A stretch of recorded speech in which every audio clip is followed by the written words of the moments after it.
स्वातंत्र्य दिलं आणि आज त्या निमित्ताने आपल्या सर्वांना त्यांनी एकत्र केलं की जेणेकरून आपण परमेश्वराची स्तुती आराधना करू शकतो. कारण देवाच्या वचनामध्ये अनेक ठिकाणी आपल्याला पाहायला मिळतं, एका स्त्रीकडे 10 नाणे होते, एक नाणं हरवलं. बायबल असं म्हणतं तिने झाडू मारून पूर्ण घरामध्ये शोधलं आणि जेव्हा तिला सापडलं तर तिने काय केलं, कोंबडी आणली आणि स्वतःच खाल्ली. असं म्हटलंय का? मग काय केलं? वचनात काय लिहिलेलं आहे? जेव्हा तिचं हरवलेलं नाणं सापडलं तिने काय केलं? शेजाऱ्यांना बोलवलं आणि सर्वांना सोबत घेऊन काय केला? आनंद केला. आमेन. आनंद करायचा असेल ना तर सर्वांना एकत्र करूनच करा. हालेलुया. दार लावून कोंबडी शिजू नका. समजते मी काय सांगतोय ते? जर परमेश्वराने माझ्या जीवनात जर काहीतरी अद्भुत काम केलेलं आहे तर देवाची अपेक्षा आहे की 4 लोकांना कळावं. हरवलेलं मेंढरू 100 मेंढरू होते, एक हरवलं. बायबल म्हणतं जेव्हा ते सापडलं त्याने काय केलं? सगळ्या शेजाऱ्यांना बोलवलं आणि काय केलं? हरवलेला पुत्र, उधळा पुत्र ज्यावेळेस परत आला त्यावेळेस त्या बापाने काय केलं? सगळ्यांना एकत्र केलं आणि मेजवानी दिली. आमेन. ज्या वेळेस बायबल मध्ये काहीतरी आनंद झालेला आहे तर परमेश्वराच्या वचनात आपल्याला पाहायला मिळतं की त्यांनी एकत्र केलं सगळ्यांना आणि सगळ्यांनी मिळून आनंद केला. हालेलुया. आणि म्हणून त्याच वचनाप्रमाणे आज या परिवाराने सर्व त्यांच्या नातेवाईकांना, मंडळीला, विश्वासणाऱ्यांना एकत्र केलेलं आहे की जेणेकरून आपण सर्वांनी मिळून त्यांच्या आनंदामध्ये परमेश्वराला धन्यवाद द्यावा. हालेलुया. आणि विश्वास ठेवू की या समयाला परमेश्वर आज आपल्याशी बोलेल. 2 शब्दाची प्रार्थना करून वचनाकडे जाऊ. सर्व शक्तिमान आमच्या जिवंत देवा, आकाश आणि पृथ्वीच्या उत्पन्न करता प्रभू, तुझ्या पवित्र नावाला धन्यवाद देतो. तुझ्या पायाजवळ झुकतो दे बापा, कारण तीच माझी योग्यता आहे. मी प्रार्थना करतो की बोल, आम्ही ऐकत आहोत. केवळ आवाज माझा असू दे, शब्द तुझे असावे प्रभू. आणि पिता, ज्या गोष्टी आज आम्हाला माहिती नाही, ठाऊक नाही, अशा अद्भुत आणि गहन गोष्टी तुझ्या वचनातून प्रभू आम्हाला कळू दे. तू बोल, आम्ही ऐकत आहोत बापा.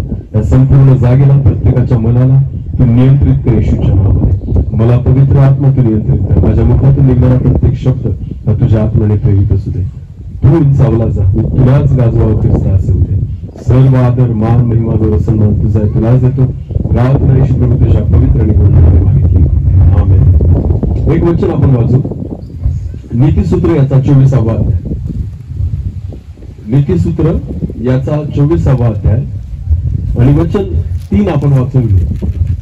सुज्ञानाच्या योगे घर बांधता येते. सुज्ञानाच्या योगे घर बांधता येते. समंजसपणाने ते मजबूत राहते. आणि समंजसपणाने ते मजबूत राहते. आता नीट लक्ष द्या इकडे बघा. बायबल असं म्हणतं, नीतिसूत्र ज्या शल्मोनाने लिहिले तो म्हणतो की सुज्ञानाच्या योगे घर बांधता येते. ज्ञान आणि सुज्ञान ह्या 2 वेगळ्या गोष्टी आहेत. नीट लक्ष द्या. परमेश्वराचं वचन म्हणतं सुज्ञानाच्या योगे घर बांधता येते. ज्ञानाच्या योगे नाही म्हटलेलं आहे. ज्ञानाने तुम्ही बंगला बांधू शकतात, ज्ञानाने तुम्ही घर बांधू शकतात, पण तुम्हाला माहिती ते घर तेव्हाच आशीर्वादित होईल, ते घर परमेश्वराच्या इच्छेप्रमाणे तेव्हाच असेल जेव्हा सुज्ञानाने ते बांधलं जाईल. कशा ज्ञानाने? आता मी तुम्हाला सांगतो ज्ञान आणि सुज्ञान याच्यात काय फरक आहे. नीट लक्ष द्या. अनेक वर्षांपूर्वी एक जहाज बनवलं गेलं होतं आणि त्या जहाजाचं नाव होतं टायटॅनिक. काय नाव होतं? ऐकलंय का कोणी? ज्यांनी ऐकलं त्यांनी हात वर करा. टायटॅनिक. बऱ्याच लोकांनी ऐकलंय नाही का? बहिणींनी कोणीच नाही ऐकलं. टायटॅनिक जे जहाज आहे, नीट लक्ष द्या, ते अनेक वर्षांपूर्वी बनवलं गेलं. तर ज्यावेळेस टायटॅनिक नावाचं जहाज खूप मोठं जहाज होतं की हजारो लोक एकाच वेळेस त्याच्यात प्रवास करतील एवढं जहाज होतं. आणि ही काही गोष्ट नाही, हे खरं आहे. तर ज्या व्यक्तीने टायटॅनिक नावाचं जहाज बनवलं ना, तर त्याने असा दावा केला होता की हे जहाज कधीच बुडणार नाही. समजतंय तुम्हाला? त्या व्यक्तीचा दावा होता, जगासमोर त्याने सांगितलं होतं की हे जहाज जे मी बनवलेलं आहे ना, हे कधीच बुडणार नाही. तुम्हाला माहिती, टायटॅनिक एक असं जहाज होतं की ज्या जहाजामध्ये सगळ्या सुखसोयी होत्या. त्या ठिकाणी जसं 5 स्टार हॉटेल असती तशी राहण्याची व्यवस्था होती, क्लब होता, दुकानं होती, हॉटेल्स होते, सगळ्या उत्तम गोष्टी तिथं, स्विमिंग पूल होता, सगळ्या उत्तम गोष्टी टायटॅनिक मध्ये बनवल्या गेल्या होत्या. आणि जे जगातले सगळ्यात श्रीमंत लोक होते, ज्यांच्याकडे खूप पैसा आहे, तेच त्या पहिल्या प्रवासामध्ये त्या ठिकाणी सामील होऊ शकले, कारण खूप मोठा खर्च त्या ठिकाणी द्यावा लागत होता एका ट्रिपसाठी. आणि टायटॅनिक बनवणाऱ्या व्यक्तीने त्याच्या ज्ञानाचा उपयोग करून अतिशय सुंदर जहाज आणि भक्कम जहाज तयार केलेलं होतं. आणि म्हणून जगाला त्याने सांगितलं की हे जहाज कधीच बुडणार नाही. काय सांगितलं त्याने? हे जहाज कधीच बुडणार नाही. तुम्हाला माहिती टायटॅनिकची गोष्ट काय? पहिल्याच प्रवासामध्ये टायटॅनिक बुडलं. कधी बुडलं? पहिल्याच प्रवासामध्ये. त्यांनी 2-3 राऊंड केलेच नाही. जेव्हा पहिला प्रवास टायटॅनिकचा सुरू झाला ना, तर ज्यावेळेस ते रात्रीच्या वेळेस प्रवास करत होतं टायटॅनिक जहाज, तर समुद्रामध्ये असलेला बर्फ जो होता किंवा बर्फाचा जो डोंगर होता तो टायटॅनिकच्या यंत्रांमध्ये दिसलाच नाही. तुम्हाला माहितीये जहाज जे असतात किंवा विमान जे असतं त्याला रडार लावलेले असतात.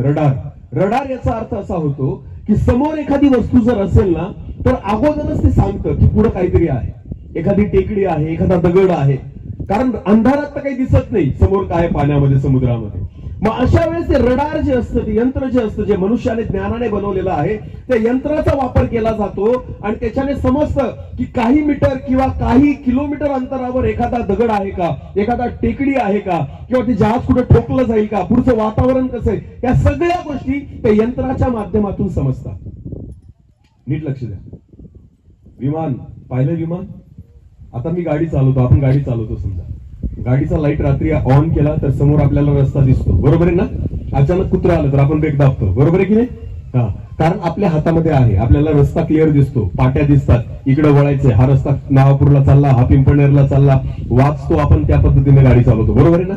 मला एक सांगा, विमानात ज्यावेळेस पायलट विमान चालवत असेल काय पाहत असेल बरं? की आपण बरोबर चाललोय असं कसं काय समजत असेल? विमान किती वर उडतं माहिती तुम्हाला? जर विमानात जर तुम्ही बसले ना, खाली फक्त ढग दिसतात. काय दिसतात? काय दिसतात? ढग. विमान ढगांच्या वर उडतं. कुठे उडतं? ढगांच्या वर. मग मला एक सांगा, वरून त्याला कसं काय कळतं कोणतं गाव आलं, मुंबई आलं का पुणे आलं? कारण सिटी खाली दिसत नाही, बोर्ड दिसत नाही, आकाशामध्ये पाट्या लावलेल्या आहेत का? इकडं वळ तिकडं वळ. मग कसं काय जातं विमान? कसं काय? तुम्हाला माहिती विमानाच्या पुढे काच असतात, बरोबर आहे ना? त्या काचातून पायलटला फक्त ढग दिसतात. बोला काय दिसतात? मग तो रस्ता कसा काय शोधतो की कोणत्या रस्त्याने चाललेलं? तुम्हाला माहिती विमानामध्ये असलेले जे कम्प्युटर्स आहेत, जे यंत्र आहे, त्या यंत्रावर त्याला दिशा दिसते. हालेलुया. की कोणत्या दिशेला वळायचंय, कोणत्या दिशेने जायचंय, किती स्पीडने जायचंय, हे सगळं त्या पायलटच्या कानामध्ये एक हेडफोन असतो लावलेला, आणि जिथून त्याला जिथं जायचंय ना तिथून त्याचे संपर्क चालू असतात की किती अंतरावर उडायचंय, किती खाली उडायचंय, किती वर उडायचंय, कोणत्या दिशेला टर्न मारायचा, या सगळ्या गोष्टी त्याला कम्प्युटरच्या स्क्रीनवर आणि कानामध्ये पायलटला ऐकू येतात. त्याच्यावर आधारित तो चालवत असतो. हालेलुया. जर सांगणाऱ्याने चुकीचं सांगितलं आणि कम्प्युटरमध्ये काही बिघाड झाला तर समजून घ्यायचं आपण वरच्यावर कुठे गेलो? ढगात. कारण वरून काही खाली यायला चान्स नाही, वाचायला चान्स नाही. जर त्या ठिकाणी बिघाड झाला तर मनुष्य वाचू शकत नाही. तुम्हाला माहिती याला म्हणतात ज्ञान. याला काय म्हणतात? ज्ञान. विमान पहिले सुरुवातीला बनवले गेले ना अनेकदा ऍक्सिडेंट व्हायचे. आताच्या विमानांमध्ये फार कमी ऍक्सिडेंट होतात. याचं कारण आहे की प्रत्येक वेळेस जो ऍक्सिडेंट झाला त्याच्यातून ते शिकत गेले. कशातून शिकत गेले? ऍक्सिडेंट मधून. बोला कशातून शिकत गेले? मग विचार करा, एकदा ऍक्सिडेंट झाला, तुम्हाला माहिती विमानाच्या ऍक्सिडेंट मध्ये जवळजवळ कोणीच वाचत नाही. जवळजवळ 99% लोक मरतात त्याच्यामध्ये. मग विचार करा, आत्ताचं विमान जे आहे, जे सुरक्षित आहे, त्या विमानाला सुरक्षित बनवण्यासाठी अनेक लोक मेलेले आहेत. अनेकदा ऍक्सिडेंट झाले विमानांचे, त्याच्यातून त्यांना कळलं की याच्यात काय सुधारायचं. हे मनुष्याचं ज्ञान आहे की अनेक लोक मेले आणि तेव्हा एक सुरक्षित विमान तयार झालं. हालेलुया. याला ज्ञान म्हटलं जातं. बोलायला काय म्हटलं जातं? मी या गोष्टी तुम्हाला का सांगतो तुम्हाला कळेल, कारण ज्ञान आणि सुज्ञान याच्यातला फरक तुम्हाला कळला पाहिजे.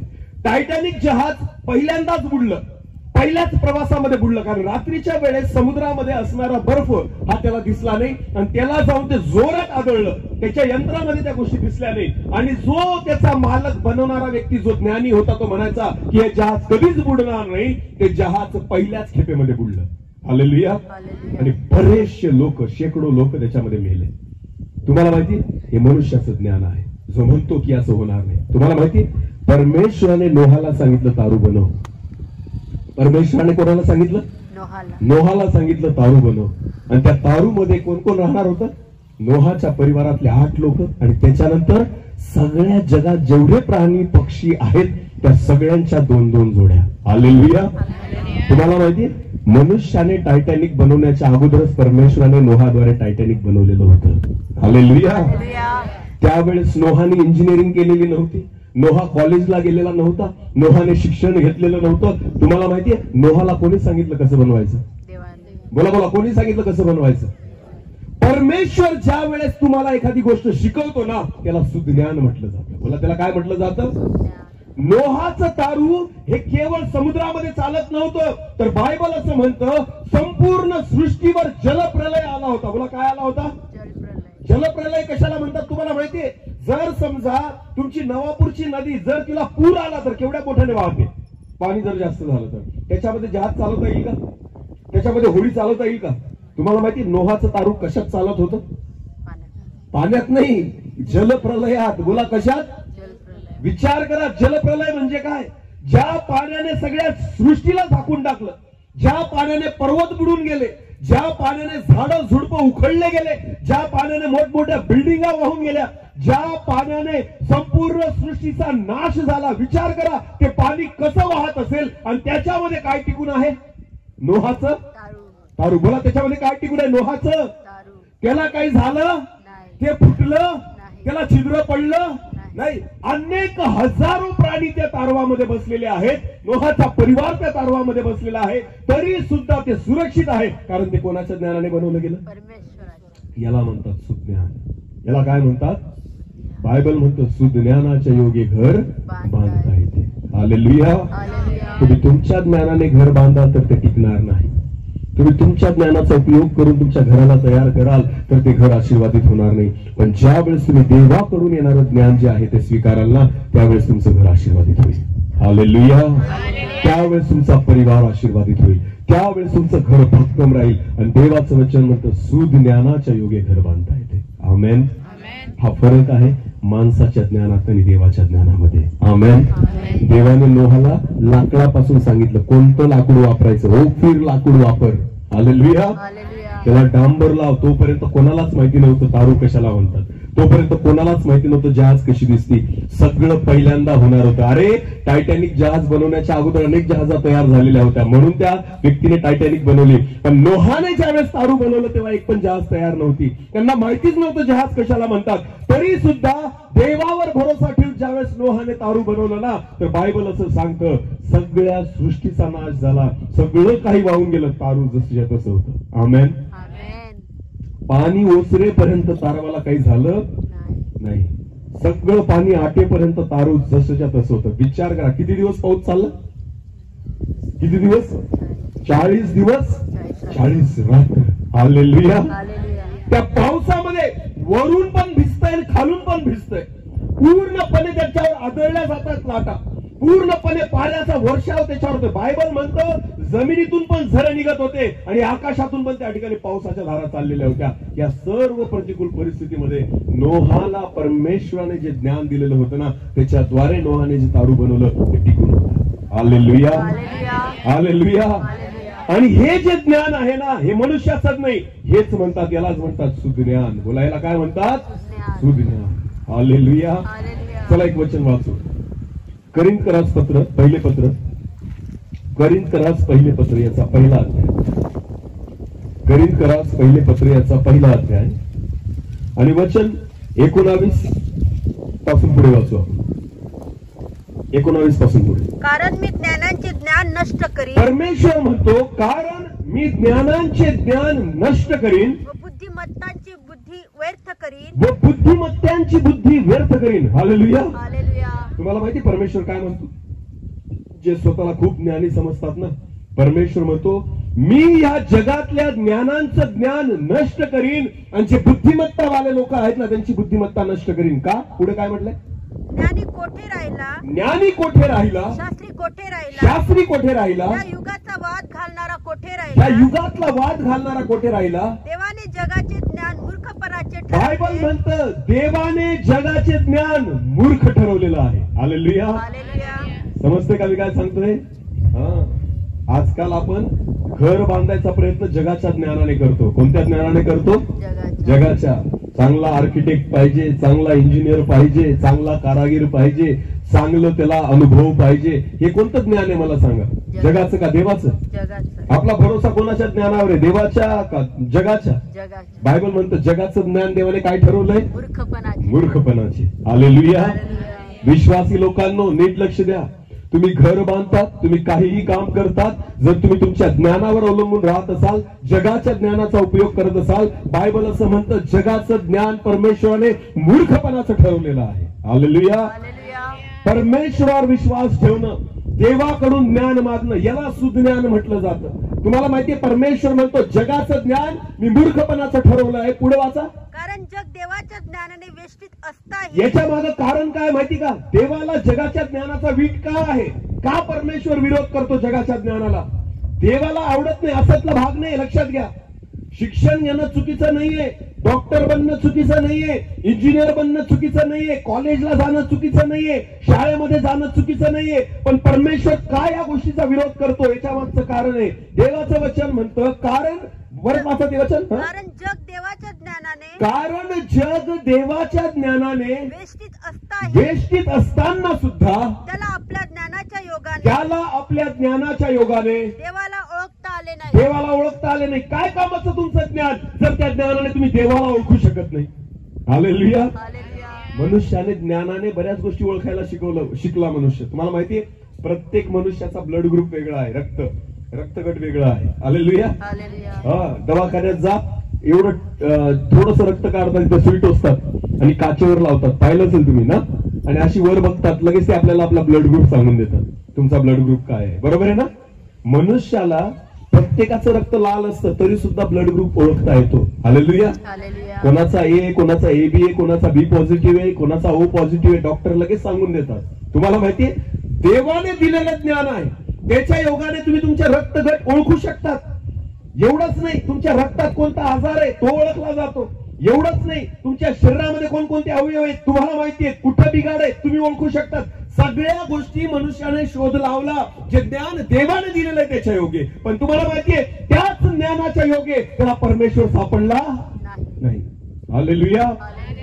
जे ज्ञान तुम्हाला देवाची ओळख करून देत नसेल ना, ते ज्ञान मूर्खपणाचं आहे. हालेलुया. हालेलुया.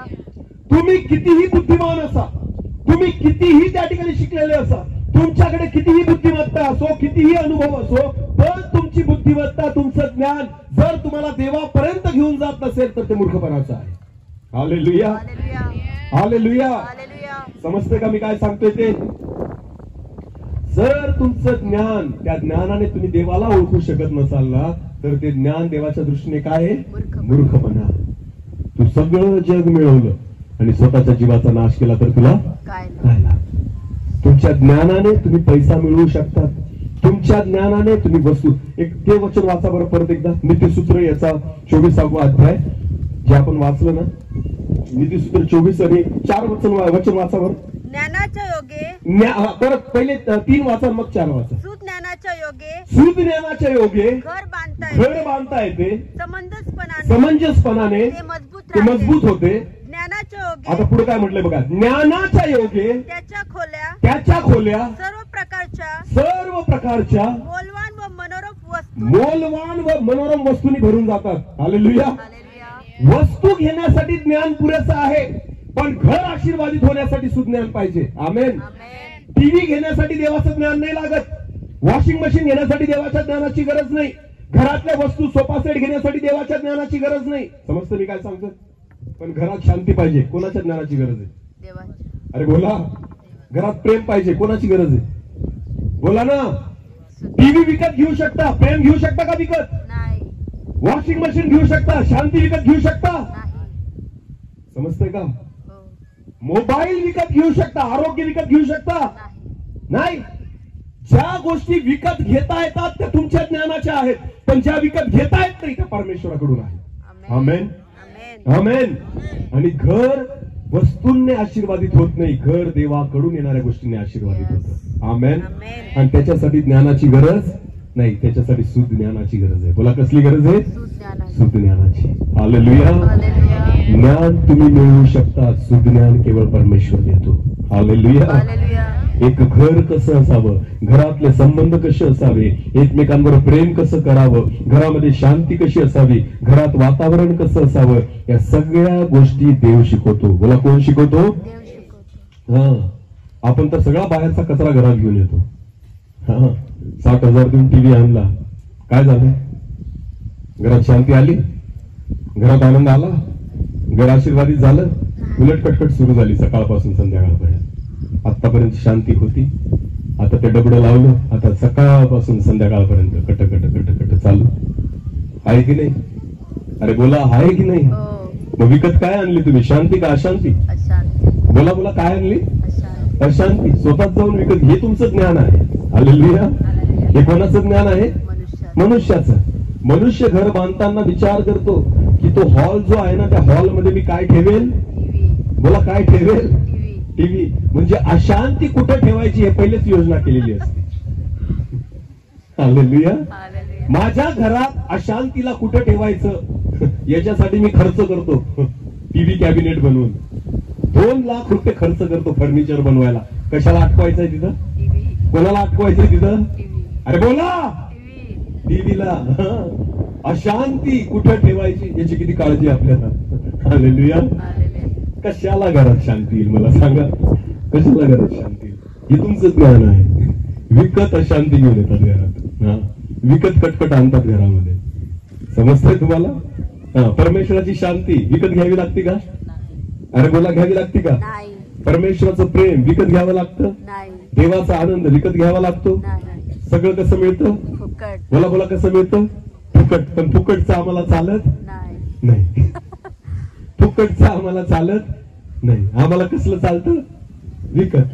मग विकत आम्ही टीव्ही आणू, विकत आम्ही वॉशिंग मशीन आणू, विकत आम्ही मोबाईल आणू, सगळ्या अशांती करणाऱ्या गोष्टी घरात. आणि मग देवाकडे प्रार्थना करतात, देवा आमच्या घरात काय येऊ दे?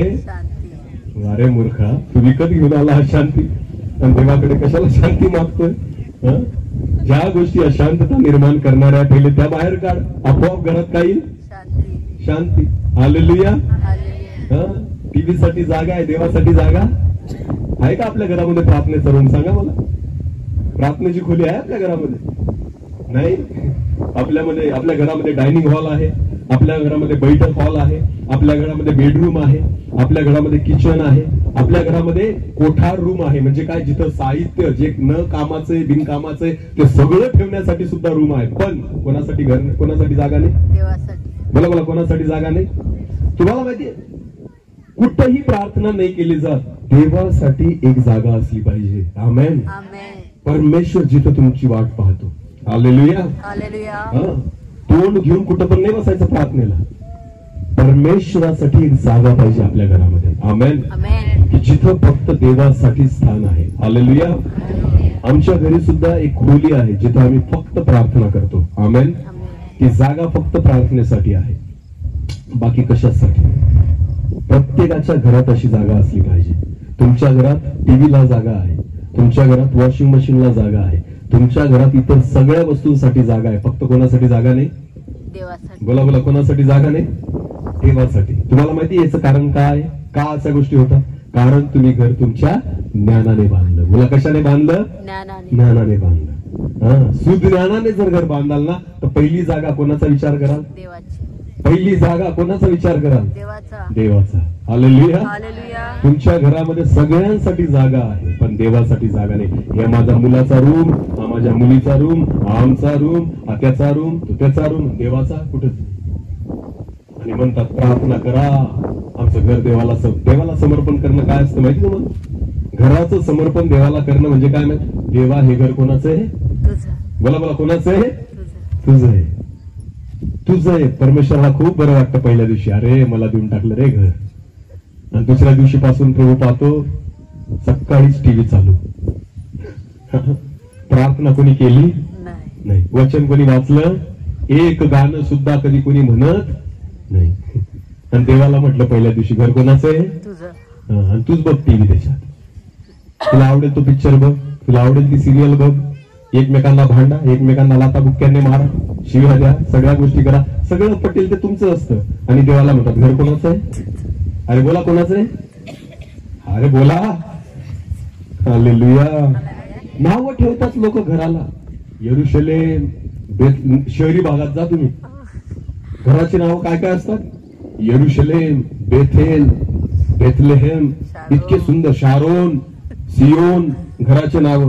आणि बघा तुम्ही यरुशलेमेमध्ये पिक्चर चालू आहे ऋतिक रोशनचा. समजतंय तुम्हाला यरुशलेमेत काय चालू आहे पिक्चर? सलमान खान नाचतोय तिथे यरुशलेमेमध्ये. हो अरे वा तुमची यरुशलेम. तुम्ही नाव ठेवल्याने ते यरुशलेम होत नाही. तुम्ही नाव ठेवल्याने ते बेथलेम होत नाही. तिथलचं वातावरण डिपेंड करतं की ते यरुशलेम आहे का नाही. आमेन. तिथल्या वातावरणाने कळतं ते बेथलेम आहे का नाही. लक्षात घ्या परमेश्वर. म्हणून देवाचं वचन म्हणतात सुज्ञानाच्या योगे घर बांधता येते. हालेलुया. तुम्ही तुमच्या ज्ञानाने बांधलेले म्हणून अशांतता आहे. तुम्ही तुमच्या ज्ञानाचा उपयोग करतात म्हणून घरामध्ये आनंद प्रेम प्रीती आणि नाते टिकून राहत नाही. पण ज्यावेळेस तुम्ही देवाला स्थान द्याल आणि परमेश्वराच्या ज्ञानाच्या योगे घर बांधाल ना, विश्वास ठेवा तुमच्या घरामध्ये सगळे उत्तम आशीर्वाद परमेश्वर देईल. हालेलुया. हालेलुया. पण त्याच्यासाठी कोणाला घर बांधू दिलं पाहिजे आपण? देवाला. बोला कोणाला? म्हणून तर देवाचं वचन म्हणतं स्तोत्रसंहिता 127 काय म्हणतं परमेश्वराचं वचन? पहिलं वचन परमेश्वर जर घर बांधत नाही तर बांधणाऱ्याचे श्रम व्यर्थ आहे. तुम्ही काय काय खर्च केला सगळं व्यर्थ आहे. तुम्ही किती चांगल्या विटा लावल्या, तुम्ही किती चांगलं सिमेंट वापरलं, तुम्ही किती चांगल्या टाईल्स बसवल्या, सगळं व्यर्थ आहे. तुमचे श्रम, तुमचा पैसा व्यर्थ गेला, तुमचे काबाड कष्ट व्यर्थ गेले, सगळ्या गोष्टी व्यर्थ आहे जर त्या घराला कोणी बांधलं नाही? परमेश्वराने. आमेन. आणि परमेश्वराला घर बांधण्यासाठी तुमच्या ज्ञानाची गरज नाही, कारण परमेश्वर काफी आहे ते घर बांधण्यासाठी. हालेलुया. देव त्याच्या इच्छेप्रमाणे बांधेल. परमेश्वर त्याच्या ज्ञानाचा उपयोग करेल. परमेश्वर तुम्हाला सांगेल आणि आपण ते ऐकलं पाहिजे. याला म्हणतात सुज्ञानाच्या योगे घर बांधणं. हालेलुया. आणि मग विश्वास ठेवा ते घर कधीच पडणार नाही. बायबल म्हणतं 2 प्रकारचे घर बायबल मध्ये दिलेले आहेत. एक वाळूवर बांधलं गेलं, दुसरं कशावर बांधलं गेलं? खडकावर. बोला कशावर बांधलं गेलं? वाळूवर बांधलेलं घर बायबल असं म्हणतं वारा आला, पाऊस आला, वादळ आलं, पूर आला, काय झालं? वाळूवरचं घर बोला काय झालं? पडून गेलं, उद्ध्वस्त झालं, सत्यानाश झाला असं वचनात लिहिलेलं आहे. हालेलुया. पण जे घर खडकावर बांधलेलं होतं त्याचं काय झालं? वारा आला, पाऊस आला, पूर आला, वादळ आलं, काय झालं? घर जसंच्या त्याला काही झालं, ते पडलं नाही. हालेलुया. संकट येतील प्रत्येक परिवारात येतील, अडचणी येतील प्रत्येक परिवारात येतील. नीट लक्ष द्या. पण त्या अडचणीत, त्या समस्येमध्ये आणि त्या सर्व परिस्थितीमध्ये जे घर देवाच्या वचनावर खडकावर असतं ना, ते घर कधीच पडत नाही, ते कधी तुटत नाही. पण जे वाळूवर बांधलेले ना तुमच्या ज्ञानाने, ज्याचा पाया तुमचं ज्ञान आहे, परमेश्वराचं वचन नाही, ज्याचा पाया तुमच्या ज्ञानाने आहे, तुमच्या बुद्धीने तुमचं घर ज्यावेळेस तुम्ही चालवतात ना, त्यावेळेस थोडंसं संकट आलं तरी घर पडून जातं, तरी तुमचे संबंध तुटून जातात. लहानशी गोष्ट जरी तुमच्या जीवनामध्ये घडली ना, तरी घरामध्ये वाद सुरू होऊन जातात, तरी घरामध्ये अशांतता निर्माण होते. याचं कारण आहे की तुमचं घर हे तुमच्या ज्ञानावर बांधलेलं आहे. तुम्ही ज्यावेळेस तुमचं घर परमेश्वराच्या वचनावर, सुज्ञानावर बांधलेलं असेल ना, त्याला कोणीच पाडू शकत नाही. कोणत्याही परिस्थितीमध्ये ते घर पडणार नाही. म्हणून देवाचं वचन म्हणतं सुज्ञानाच्या योगे घर बांधता येते. हालेलुया. हालेलुया. आत्मपरीक्षण करा की आपण घर कशाने बांधले, माझ्या ज्ञानाच्या योगे का सुज्ञानाच्या योगे. घर बांधताना पहिलं स्थान कोणाला द्या? बोला कोणाला द्या? देवाला. आमेन. ज्यावेळेस परमेश्वराच्या इच्छेप्रमाणे तुम्ही घर बांधतात, जेव्हा देवाच्या हातामध्ये त्या गोष्टी सोपून देतात ना, प्रियांनो, परमेश्वर कधीच आपल्याला लज्जित आणि फज्जित होऊ देत नाही. हालेलुया. सुज्ञान हे कुठून येतं? मग देवाकडून. बोला कुठून येतं? नीतिसूत्र याचा पहिला अध्याय 7वं वचन वाचा बरं. नीतिसूत्र पहिला अध्याय 7वं वचन सगळ्यांना पाठ आहे, वाचा. परमेश्वराचे भय हा ज्ञानाचा प्रारंभ आहे. हालेलुया. सुज्ञान हे देवाच्या भयातून निर्माण होतं. हालेलुया. जेव्हा परमेश्वरावर तुम्ही विश्वास ठेवता, देवाचं भय बाळगतात, तिथून ज्ञानाला सुरुवात होते. मग तिथून पुढच्या गोष्टी तुम्ही करायला लागतात. जर माझ्यामध्ये देवाचं भयच नसेल ना, तर मी मला पटेल ते करेल. पण जेव्हा मी देवाचं भय बाळगतो ना, मी देवाला पटेल ते करेल. हालेलुया. समजतंय का मी काय सांगतोय ते? ज्यावेळेस तुम्ही देवाचं भय बाळगत नाही, तुम्ही मनाला येईल तसं वागतात. पण जेव्हा तुम्ही देवाचं भय बाळगतात, तुम्ही देवाला आवडेल तसं वागतात. हालेलुया. मग काय चांगलंय? मनाला येईल तसं वागणं का देवाला आवडेल तसं वागणं? मग हे केव्हा शक्य? जेव्हा तुम्ही देवाचं काय बाळगाल? भय. कारण देवाचं वचन म्हणतं परमेश्वराचं भय ज्ञानाचा काय आहे? प्रारंभ आहे. आमेन. हालेलुया. हालेलुया. नीट लक्ष द्या प्रियांनो, आपला परिवार जर अशांत असेल याला कारणीभूत दुसरे कोणीच नाहीये. याला कारणीभूत कोण आहे? आपण स्वतः. आपण बोला कोण आहे?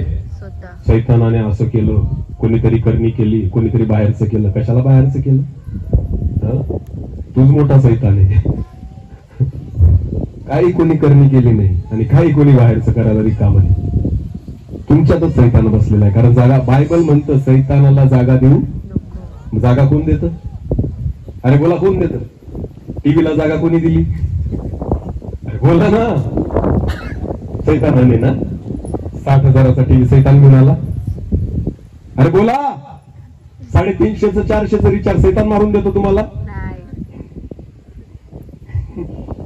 अरे बोला ना. हा ना, हा नाही ना, मग कोण मारत? स्वतः. स्वतः. बोला, कोण मारत? स्वतः. प्रत्येक काही झालं का खापर कोणावर फोडायचं? सैतानावर. एखाद दिवशी केस करेल तर तुमच्यावर. कारण नसतानाही मला दोष लावतात असं मानहानीचा दावा ठोकेल तुमच्यावर. तो कसला दावा ठोकेल? मानहानीचा, की हे माझा अपमान करतात बिनकामाचं, मी काहीच करत नाही तरी माझं नाव घेतात. समजतंय मी काय सांगतोय तुम्हाला? सैतानाला काही करायची गरज नाही. तुम्ही स्वतःच्या पायावर दगड मारतायत. समजतंय तुम्हाला मी काय सांगतोय? हालेलुया. हालेलुया. तो काहीच करत नाही. त्याने फक्त बनवून ठेवलेलं आहे. तो म्हणतो खा. तो फळ दाखवतो फक्त. हवेला त्याने काय दाखवलं? फळ. तो फक्त दाखवतो, घे ते घरात आण, इथं लाव. हालेलुया. मग कोण जातं तोड घेऊन? कोण जातं? EMI भरतात ना, स्वतः घेऊन येतात. 60-70 हजाराचा डबडण घरात लावतात आणि त्याला रिचार्ज करतात आणि त्याच्यासमोर बसतात आणि म्हणतात सैतानाने जागा घेतली. दिली कोणी? स्वतः. अरे बोला, दिली कोणी? स्वतः दिली. आणि उगाचच त्याला नाव ठेवू नका. लक्षात घ्या, बऱ्याचशा गोष्टींना जबाबदार कोण आहे? आपण. बोला. आपण. तुमच्या घराला आशीर्वादित करणं कोणाच्या हातात आहे? स्वतःच्या. बोला, स्वतःच्या. बोला, कोणाच्या? स्वतःच्या. आमेन. आमेन. हालेलुया. हालेलुया. घर कोणाच्या हातात द्यायचं हे तुम्ही ठरवा. जर तुम्ही परमेश्वराच्या हातात दिलं तर परमेश्वर आशीर्वादित करेल. पण जर तुम्ही सैतानाला जागा दिली तर तो सत्यानाश केल्याशिवाय राहणार नाही. सुज्ञानाचे योग्य घर बांधता येते. बायबल म्हणतं परमेश्वराचं घर हे ज्ञानाचं काय आहे? आमेन. आमेन. हालेलुया. हालेलुया. म्हणून प्रियांनो, स्वतःचं ज्ञान कुठे ठेवा? बाजूला. कोणाचं ज्ञान मागा? परमेश्वराचं. मला कोणाचं मागा? स्वतःच्या ज्ञानाने जर तुम्ही जहाज बनवायला गेले ना, पहिल्याच दिवशी बुडेल. पण जेव्हा देवाकडून ज्ञान मागाल ना, विश्वास ठेवा, कितीही वादळ वारे आले तरी सुद्धा बुडणार नाही. हालेलुया. एक वचन वाचू आपण अजून. 2 कोरिंथ 5 अध्याय. 2 कोरिंथ याचा 5वा अध्याय वचन 7 वाचा बरं. 2 कोरिंथ. आम्ही विश्वासाने चालतो. काय म्हणतो तो पाऊल? आम्ही विश्वासाने चालतो. डोळ्यांनी दिसते त्याप्रमाणे चालत नाही. डोळ्यांनी दिसते त्याप्रमाणे चालत नाही. आणि आपलं उलट आहे. आम्ही डोळ्यांनी दिसते तसे चालतो, विश्वासाने चालत नाही. खरं सांगा मला, आपण कशाने चालतो? विश्वासाने का जे डोळ्यांनी दिसतं त्याच्याने? जे कुठं दिसतं? डोळ्यांनी दिसतं त्याच्याने आपण चालतो. आपण विश्वासाने चालत नाही. हालेलुया. बायबल म्हणतं, पौल म्हणतो, मी विश्वासू आहे ना, तर आम्ही कशाने चालतो? विश्वासाने चालतो. डोळ्यांनी दिसतं तसं चालत नाही. लक्षात घ्या ख्रिस्ती लोकांनो, जेवढे विश्वासी लोक आहे ना, तुम्ही लक्षात घ्या, ज्यांनी येशू ख्रिस्तावर विश्वास ठेवला, जे स्वतःला विश्वासू म्हणतात ना, त्यांनी याच्यावर भरोसा ठेवणं बंद करा. कशावर? डोळ्यांवर. बोला, कशावर? डोळ्यांवर. जर तुम्ही इथं डोळ्यांवर जर भरोसा ठेवून चालत असाल ना, याला विश्वास म्हणत नाही. हालेलुया. पण ज्या वेळेस तुम्ही विश्वासाने चालायला लागतात ना, याची गरज नाही पडत. विश्वासाने जो चालणारा व्यक्ती आहे ना, तो जो दिसतंय त्याच्यावर भरोसा नाही ठेवत, जे दिसत नाही त्याच्यावर भरोसा ठेवत. हालेलुया. समजतंय का मी काय सांगतोय? न दिसणाऱ्या गोष्टीवरचा भरोसा आणि खात्री म्हणजे काय?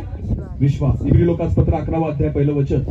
न दिसणाऱ्या गोष्टीवरचा भरोसा आणि विश्वास म्हणजे खात्री म्हणजे काय? विश्वास. आमेन. दिसतंय त्याच्यावर जर तुम्ही भरोसा ठेवतायत ना, त्याला विश्वास नाही म्हणत. आज आपण जे घर बनवतो ना, ते दिसणाऱ्या गोष्टी आहेत. लक्षात घ्या की मला घर असं पाहिजे, मला त्याचा नकाशा असा पाहिजे, लोकांनी बघितलं पाहिजे माझं घर की कोणाचं आहे, विचारलं पाहिजे 4 लोकांनी किती सुंदर घर बांधलं. बाहेरून किती सुंदर असेल ना, मध्ये काय ते महत्वाचं. हालेलुया. हालेलुया. 10 लाखाची कबर बांधली, जाऊन झोपाल? झोपा ना जाऊन. कितीची आहे? 10 लाखाची. चला मी तुमच्यासाठी 20 लाखाची कबर बांधतो, जाऊन झोपा. झोपाल? नाही. का बरं? कबर. ती काय? कबर. अरे बोला काय? कबर. कबर. हालेलुया. शहाजहानने त्याच्या बायकोसाठी काय बांधलं? कबर. आग्र्याला काय? आग्रा. कबर. ताजमहल. बोला काय? राज. ताजमहल. हालेलुया. शहाजहानचं इतकं प्रेम होतं त्याच्या बायकोवर की तो मरायचीच वाट पाहत होता. तो कसली वाट पाहत होता? मरायची. कारण ताजमहल जिवंतपणी बांधलं नाही. केव्हा बांधलं? मेल्यावर. केव्हा बांधलं? मुमताज मेल्यावर. शहाजहान त्याची बायको मुमताज जी होती ना, ती जिवंत असताना त्याने ताजमहल नाही बांधलं. केव्हा बांधलं? मन. मेल्यावर. हालेलुया. मग ताजमहल बांधण्यासाठी त्याला कसली वाट पाहावी लागली? बायको. मेरायची. हालेलुया. तुम्हाला माहिती ताजमहल काय? ताजमहल काय माहिती तुम्हाला? कबर. कबर आहे. बोला काय? कबर. कबर. खूप सुंदर आहे. जगातल्या आश्चर्यांपैकी एक आहे. जगातले लोक येतात बघायला ताजमहल. इतकं सुंदर आहे. संगमरवरी दगडाने बांधलेला आहे. हात सुद्धा एकदम सुंदर आहे ताजमहल. पण तुम्हाला माहिती ताजमहल काय? कबर. बोला काय? तिथं अजून सुद्धा शहाजहानची जी बायको मुमताज जी होती ना, तिचं प्रेत त्याच्यामध्ये ठेवलेलं आहे. मग तुम्ही जाऊन राहाल त्याच्यात? स्वतः शहाजहान पण कधी राहिला नाही. ज्या दिवशी त्याने ताजमहल बांधलं त्या कबरेवर तो फक्त जाऊन फुलं टाकत होता. तिथं राहत नव्हता. का? कारण त्याला माहिती होतं भूत बनून आली मग छातड्यावर बसेल माझ्या. भले इतकं सुंदर बांधलेलं आहे पण राहू शकत नाही. कारण ती काय आहे? कबर. कबर. हालेलुया. हालेलुया. बाहेरून किती सुंदर असेल याला अर्थ नाहीये. आत काय त्याला अर्थ आहे. आमेन. आमेन. आत जिवंतपणा असला पाहिजे. हालेलुया. हालेलुया. पण आत मेलेली अवस्था असेल, आत अशांतता असेल ना, मी तुम्हाला सांगतो घर नाही ती कबर आहे. काय आहे? कबर. कबर. आज अनेक लोकांचं घर नाही, कबर आहे. घरामध्ये प्रेम उरलेलं नाही, घरामध्ये नाते उरलेले नाही, घरामध्ये जिवंतपणा उरलेला नाही. तुझ्या घरामध्ये देव नाही ना, मी म्हणतो ती कबर आहे. ती काय आहे? कबर. बोला काय आहे? कबर. कबर आहे. हालेलुया. ज्या घरात परमेश्वराची उपस्थिती नाहीये ते घर कबर झालेलं आहे. लक्षात घ्या. भले बाहेरून किती सुंदर असेल, लाखांचं असेल, 20, 25, 30, 50 लाख तुम्ही खर्च केलेले असतील, पण ती कबर आहे. ज्या घरात जिवंत देव नाही ती कबर आहे. हालेलुया. पण ज्या घरामध्ये परमेश्वराची उपस्थिती असेल ना, ती झोपडी जरी असली ना तरी ते घर आशीर्वादित आहे. आमेन. आमेन. आमेन. आमेन. आमेन. मला एक सांगा, चर्च आहे कुकरांचं, माहितीये ना? स्लॅबचं आहे का ते? वर काय टाकलेले? पत्रे. बोला काय टाकलेले आहेत? पत्रे. आणि हे घर कसलं आहे? स्लॅबचं. स्लॅबचं आहे. तुम्ही मला सांगा, त्याच्या समोर झुकाल का याच्या समोर झुकाल तुम्ही? चर्च समोर. कशा समोर झुकाल? चर्च समोर. कारण ते काय? चर्च. आणि हे काय? घर. घर. हालेलुया. समजतं मी तुम्हाला काय सांगतोय? चर्च कोणाच्या नावाने ओळखलं जातं? येशूच्या. देवाच्या. घर कोणाच्या नावाने ओळखलं जातं? माणसाच्या. मनुष्याच्या. बोला कोणाच्या? मनुष्याच्या. जिथे देवाची उपस्थिती आहे, भले ते झोपडी पण असेल तरी मनुष्य त्याच्या समोर काय करतो? झुकेल. त्याला काय देतो? आदर. बोला काय देतो? आदर. त्याचा सन्मान करतो. हालेलुया. हालेलुया. कुडाच्या झोपडीचं जरी चर्च असेल तरी तुम्ही त्याचा सन्मान कराल. आमेन. आमेन. तरी तुम्ही तिथं गुडघे टेकाल, तरी तुम्ही तिथं आराधना कराल, कारण ते घर, ते चर्च जे आहे ना ते देवाच्या नावाने आहे. आमेन. आमेन. पण जिथं मनुष्य राहतो ना ते किती सोन्याचं जरी बांधलं ना तिथं कोणी झुकणार नाही. कोणी वाकणार नाही. कारण तिथं कोण राहतोय? मनुष्य. पण लक्षात घ्या, जेव्हा तुमच्या घरात मनुष्य देव तुमच्या सोबत राहायला लागेल ना, ते तुमचं घर सुद्धा मंदिरासमान होईल. आमेन. आमेन. की त्या ठिकाणी परमेश्वराची उपस्थिती जर उतरून आली, मी तुम्हाला सांगतो तुमच्या घराला सुद्धा परमेश्वर एका मंदिरासमान आशीर्वादित करेल. हालेलुया. हालेलुया. हालेलुया. हालेलुया. ही देवाची अपेक्षा आहे. आमेन. आमेन. घर बाहेरून कितीही सुंदर दिसलं याला अर्थ नाहीये. त्या घरात राहणारे व्यक्ती कसे राहत आहेत त्याला अर्थ आहे. आमेन. बाहेरून कबर कितीही चांगली असली तरी कधीच कोणाला वाटत नाही की मी जाऊन झोपावं, कारण ती काय आहे? कबर. कबर आहे. तसंच घर जे आहे ना, जिथं प्रीती पाहिजे, जिथं शांती पाहिजे, जिथं आनंद पाहिजे, जिथं नातं पाहिजे चांगलं, जिथं चांगली झोप आली पाहिजे, हालेलुया, जिथं चांगलं जेवण गेलं पाहिजे, याला घर म्हटलं जातं. आणि ते घर कोण बांधतं? परमेश्वर. शुद्ध ज्ञानाच्या योगे काय बांधता येतं? घर बांधलं. हालेलुया. हालेलुया. हालेलुया. हालेलुया. एक वचन वाचू आपण. इब्री लोकांपत्र काढा. इब्री लोकांपत्र याचा 11वा अध्याय. इब्री लोकांपत्र याचा 11वा अध्याय आणि वचन 8 ते 10 वाचा. अब्रामाला पाचारण झाल्यावर जे ठिकाण त्याला वतना दाखल मिळणार होते, जे ठिकाण अब्रामाला वतना दाखल मिळणार होते, तिकडे निघून जाण्यास तो विश्वासाने मान्य झाला. विश्वासाने मान्य झाला. नीट लक्ष द्या. अब्रामाला विश्वासाचा बाप का म्हटलं गेलं माहिती तुम्हाला? पक्का घर सोडलं त्यांनी. कोणासाठी? देवासाठी. सगळी प्रॉपर्टी सोडली. कोणासाठी? देवासाठी. शेतीवाडी सोडली. कोणासाठी? देवासाठी. सगळी संपत्ती, नातेवाईक, घरदार आणि सगळं गाव, सगळं गणगोत त्याने सोडलं. कोणासाठी? देवासाठी. हालेलुया. हालेलुया. म्हणून बायबल म्हणतो विश्वासाने देवाने सांगितलेल्या गोष्टीकडे जाण्यासाठी तो निघून गेला. परत एकदा वाचा ते वचन. अब्रामाला पाचारण झाल्यावर जे ठिकाण त्याला वतना दाखल मिळणार होते, तुम्हाला माहितीये ज्या दिवशी परमेश्वराने तुम्हाला पाचारण केलेलं आहे ना, त्या दिवसापासून जे आहे तिकडे लक्ष देऊ नका. जे भेटणार आहे त्याच्याकडे लक्ष द्या. आमेन. हालेलुया. हालेलुया. ज्या दिवसापासून देवाने तुम्हाला निवडलं त्या दिवसापासून तुम्ही कुठे राहतात ते विसरून जा. देव तुम्हाला कुठे नेणार आहे त्याच्याकडे लक्ष द्या. हालेलुया. हालेलुया. जे लोक अजून सुद्धा जिथून तुम्हाला निवडलंय ना, ज्या घरातून तुम्ही त्या घरातच जर राहत असाल ना, मी तुम्हाला सांगतो अजून तुम्ही विश्वासच ठेवला नाही. हालेलुया. समजतंय का मी काय सांगतो? हा, आपण लागलोय इथं घर बांधायला, आपण लागलोय प्रॉपर्टी इथं गोळा करायला, आपण लागलोय संपत्ती इथं गोळा करायला. बायबल म्हणतं तुम्ही संपत्ती कुठं कुठं गोळा करा? स्वर्गात. हालेलुया. हालेलुया. कुठे गोळा करा? स्वर्गात. तर आपण कुठं करतोय? पृथ्वीवर. बोला कुठं करतोय? इथंच. मग कुठं राहायचंय तुम्हाला? जिथं गोळा करताय तिथंच राहायचंय ना? नाही मग कशाला गोळा करतात? अजिबात खोटं बोलायचं नाही. बँकांमध्ये 4 बँकांमध्ये अकाउंट उघडून ठेवलेत तुम्ही. लोकांना कळायला नको. एकाच बँकेत राहिले तर कळून जाईल कदाचित. सरकारला सगळं माहिती आता. आधार कार्ड लिंक झालाय प्रत्येक ठिकाणी. हालेलुया. तुम्ही 4 अकाउंट काढा का 5 अकाउंट काढा, सरकारला टोटल आकडा माहिती तुमचा किती आहे तुमचा. हालेलुया. हालेलुया. हा, इकडं शेती घे, तिकडं शेती घे, इकडे हे कर, इकडे वाट्याने ते कर. बापरे, किती किती गोळा करतायत. पोट केवढं दिलं देवाने? 5 जण घरात असतील, त्या 5 जणांचं पोट आकार केवढा आहे बोला ना? अरे बोला. हा युरिया खाऊन खाऊन एवढा झाला असेल, त्याच्यावर तर नसेल. हालेलुया. समजतंय का मी काय सांगतोय? अरे हा का नाही बोलत जा. खायला किती लागतं तुम्हाला माहितीये? आज मनुष्य खाण्यापेक्षा गोळा करायच्या मागे लागलाय. गोळा कशाच्या मागे लागलाय? खाई एवढंच, पण गोळा किती करतो? आणि जो जास्त गोळा करतो ना त्याला खाताच येत नाही. लिहून घ्या माझ्याकडे, लिहून घ्या. ज्यांनी जास्त गोळा केलेले ना, डॉक्टरांनी त्यांचं सगळं बंद करून टाकलेलं. गोड खायचं, तिखट खायचं, मटण खायचं, मासे खायचे. म्हणा ना मग कशाला जगतायत? काहीच खायचं नाही. पैसा खा, 500ची नोट खा. गोड लागेल का? 100च्या खा. एटीएम खाऊन जा. त्याच्यामध्ये लाखोंचा बॅलन्स आहे. एटीएम खा. पोट भरेल का? मग खायला काय लागतं? अन्न. बोला काय लागतं? आणि डॉक्टरनी बंद काय केलंय?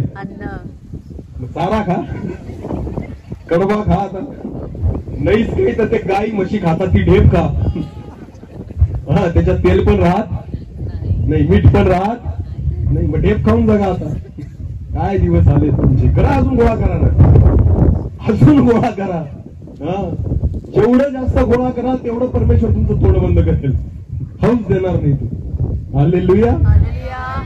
साचलेलं पाणी वास मारतं. जे वाहतं पाणी असतं त्याचा कधीच वास येत खरंय की खोटंय?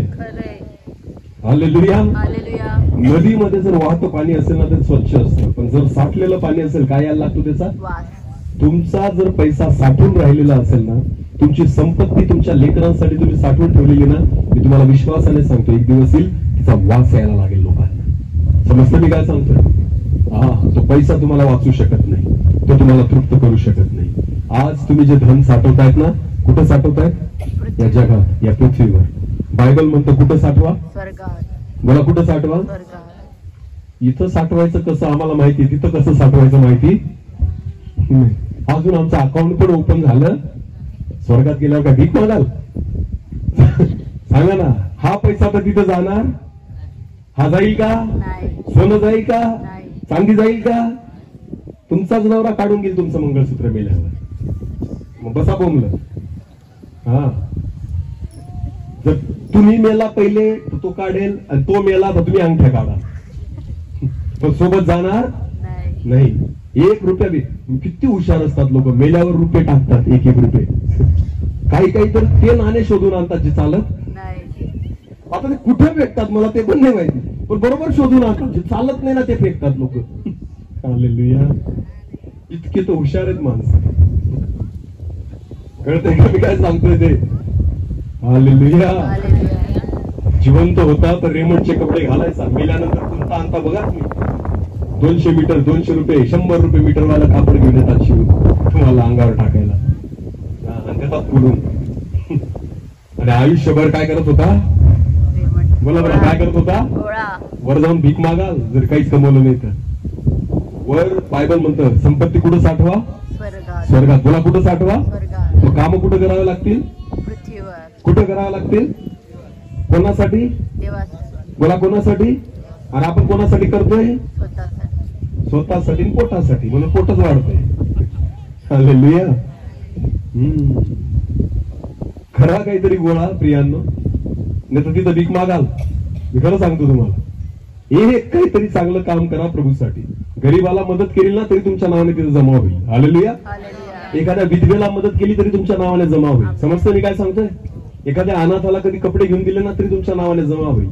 अजून बरेचसे लोक भिकारीच आहेत तिथं गेल्यानंतर, पण कोणालाच मदत केली नाही. फक्त कोणासाठी खाल्लं? स्वतःसाठी बस. स्वतःचे फोटो वाढवले, तिथं अजून अकाउंटच उघडलेलं नाही. काय वाटतं तुम्हाला? हे कोणतं ज्ञान आहे? तुमचं का देवाचं? अरे बोला. स्वतःच तुमचं ज्ञान आहे. सुज्ञानाचे योगे घर बांधता येते. हालेलुया. हालेलुया. परमेश्वराचं ज्ञान मागाचे घडून येणार आहे. आमेन. अब्राहमाच्या बाबतीत म्हटलं त्याने सगळं काही सोडलं, विश्वासाने तो चालता झाला. पुढे वाचा. आणि आपण कोठे जातो हे ठाऊक नसताही. हे बघा किती मोठा विश्वास आहे अब्राहमाचा. वेळ झालेला आहे पण मी 5 मिनिटात संपेल. की आपण कुठे जातोय हे ठाऊक नसतानाही तो निघून तो गेला. निघून गेला. हालेलुया. त्याला माहिती सुद्धा नव्हतं देव कुठे घेऊन चाललेला आहे, तरी विश्वासाने गेला. सगळं सोडून, राहतं घर सोडून. पुढे वाचा. परदेशात राहावे त्याप्रमाणे परदेशात राहावे त्याप्रमाणे तो वचनदत्त देशात विश्वासाने जाऊन तो राहिला. वचनदत्त देशात विश्वासाने जाऊन राहिला. त्याच वचनाची सहभागी वारस इसाक व याकोब हा? यांच्या बरोबर डेऱ्यात त्याची वस्ती पक्क होती. घर सोडलं आणि तंबू मध्ये राहत होता. हालेलुया. लक्षात घ्या, आपण पक्क्या घरात जायचं बघतोय. अब्राहम पक्क सोडून कुठे आला? तंबूत, डेऱ्यात त्याची वस्ती होती असं म्हटलेलं आहे. पुढे वाचा. कारण पाय असलेल्या कारण पाय असलेल्या व देवाने योजलेल्या व देवाने योजलेल्या व बांधलेल्या व बांधलेल्या, नगराची तो वाट पाहत होता. स्वतः बांधलेल्या नाही, कोणी बांधलेल्या? देवाने. जे घर देवाने माझ्यासाठी बांधलं असेल ना त्याची तो वाट पाहत होता. हालेलुया. हालेलुया. याला म्हणतात विश्वासी जीवन. आमेन. आमेन. प्रियांनो, स्वतः घरं बांधतात आणि खुश होतात. तुम्हाला माहितीये, विश्वास याला म्हणतात की जोपर्यंत मला देवाने बांधलेलं घर भेटत नाही. हालेलुया. प्रभू येशू म्हणतो, मी जातो तुमच्यासाठी काय तयार करायला? जागा. कारण माझ्या पित्याच्या घरात राहण्याची जागा पुष्कळ आहे. आमेन. आमेन. कोणत्या घराची वाट पाहताय तुम्ही? ह्या का त्या? हा? पैसा कशासाठी गोळा करताय? ह्या का त्या? हा? लबाड, नुसते लबाड बोलतात. आत्मिक गोष्टी विचारल्या, वर जायचं, स्वर्गात जायचं. तुमचे तर काही कामं दिसत नाही स्वर्गात जाण्याची. एक गोष्ट करत नाही वर जाण्यासाठी. सगळ्या गोष्टी कुठे आहेत? उलट खाली चाललेत तुम्ही. लक्षात घ्या, जे आपले काम आहेत ना ते सगळे खाली घेऊन चाललेत आपल्याला, वर नाही. आपले तोंड वर नाहीत. आपले तोंड कुठे? अरे बोला. खाली. पहिले तरी बरं होतं, मोबाईल नव्हते, किमान कधीतरी वर पाहायची. आता सगळे डुकरासारखे कुठं पाहतात? मुला कुठं पाहता? मोबाईल मध्ये. डुक्कर कधीच वर पाहत पाहिलं का? डुक्कर पाहिलं का तुम्ही? आमच्या पिंपळनेरला या 4-5 घेऊन या इकडे, खूप आहेत आमच्याकडे. डुकराचं एक वैशिष्ट्य आहे, डुकराला वर पाहता येत नाही. त्याची मानच अशी बनवली देवाने, ते वर पाहू शकत नाही. ते कुठं पाहतं फक्त खाली. अरे बोला. खाली. डुक्कर आयुष्यात एकचदा वर पाहतं. कधी? उचलून जाते. पूर्ण आयुष्यात डुक्कर एकचदा वर पाहतं. कधी? हा, मोठा रे.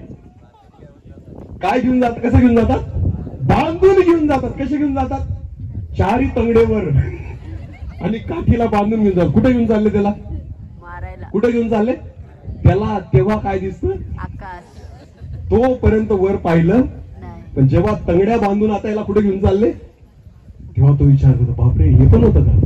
तेव्हा डुक्कर काय विचार करतो, हे तुम्ही आजपर्यंत पाहिलं, नाही. आता काय फायदा, आता तू कुठे चाललाय, कापायला. आता कुठे चाललाय. बरेच लोक डुकराप्रमाणे आहेत. यांना देव कधी दिसतो, जेव्हा तंगड्या बांधून कुठे घेऊन चालले. अरे बोला, शेवटचा समय येतो तेव्हा कोण आठवतो, देव. अर्धे लाकडं मसनात जातात तेव्हा कोण आठवतो. अरे बोला, देव. अर्धी कबर खणली जाती तेव्हा कोण आठवतो, देव. देव. काय वाटतं तुम्हाला, तेव्हा संधी आहे, नाही. अजिबात नाहीये. संधी आजच आहे, वर बघा. आमेन. आमेन. बायबल देवाचं वचन म्हणतं, जेव्हा तुमचा मुक्ती समय येतो आहे जवळ, त्यावेळेस तुमची डोकी तुम्ही कुठे करा, वर. वर करा. प्रत्येक ऋषी वर्तमान. हालेलुया. हालेलुया. प्रभू म्हणतो, जेव्हा प्रभू ख्रिस्ताचं येणं होईल ना, तेव्हा तुम्ही आपली मान, आपली डोकी कुठे करा, वर करा. वर करा. आता बसले सगळे मोबाईल मध्ये घालून, वर बघायला तयार नाही. यार सरळ सुद्धा बघत नाही, चालता चालता पण असेच बघून चालतात. हा, ही परिस्थिती आहे आपली. आणि मग जेव्हा वर तंगड्या बांधून घेऊन जातील ना स्वर्गदूत तुम्हाला नरकात टाकायला, तेव्हा तुम्हाला काय दिसेल, अरे तेव्हा तरी बघितलं असतं. तेव्हा वेळ गेलेला राहील. सुज्ञान देवाकडे मागा. आमेन. वडील गोष्टीकडे लक्ष लावा, देवाचं वचन म्हणतं. हालेलुया. हालेलुया. अब्राहम परमेश्वराने बांधलेल्या आणि योजलेल्या घराची वाट पाहत होता. हालेलुया. हालेलुया. आपण बांधलेल्या नाही, देव मला बांधून देईल. आमेन. देवाने जे माझ्यासाठी तयार केलेलं आहे त्याच्यावर विश्वास ठेवून अब्राहमाने सगळं सोडून दिलं. हालेलुया. हालेलुया. परमेश्वर जर घर बांधत नाही तर बांधणाऱ्याचे श्रम व्यर्थ. जे देवाने बांधलेलं आहे ना त्याची अपेक्षा करा. आमेन. तुम्ही बांधलेलं जे आहे ना त्याच्यात तुम्ही आशीर्वादित राहू शकत नाही, पण ज्यावेळेस देव बांधून तुम्हाला देईल त्यावेळेस 100% तुम्ही आशीर्वादित व्हाल. आपली डोळे झाकू, यावेळेस आपण प्रार्थनेमध्ये जाऊ. धन्यवाद पिता. प्रभूजी, तुझं वचन सांगतं सुज्ञानाच्या योगे घर बांधता येते आणि समंजसपणाने ते टिकून राहते. खरंच परमेश्वर, आम्ही ते ज्ञान तुझ्याकडे मागतो. जर तू आमच्या सोबत नाही, आमच्या घरात नाही, सर्व काही व्यर्थ आहे परमेश्वर. आमचा खर्च करणं, आमचे श्रम करणं, सर्व काही व्यर्थ आहे प्रभू. आणि म्हणून परमेश्वर, आम्ही तुला आमचं घर बांधू द्यावं, यासाठी प्रभू तू आम्हाला सहायता कर. तू आमच्या घरामध्ये ये, तू आमच्या सोबत राहा. आज परमेश्वर, आम्ही प्रत्येक जण आमचं घर तुझ्यासाठी उघडतो. धन्यवाद प्रभूजी. एक छोटंसं कोरस घेऊ आणि आपण प्रार्थना करू.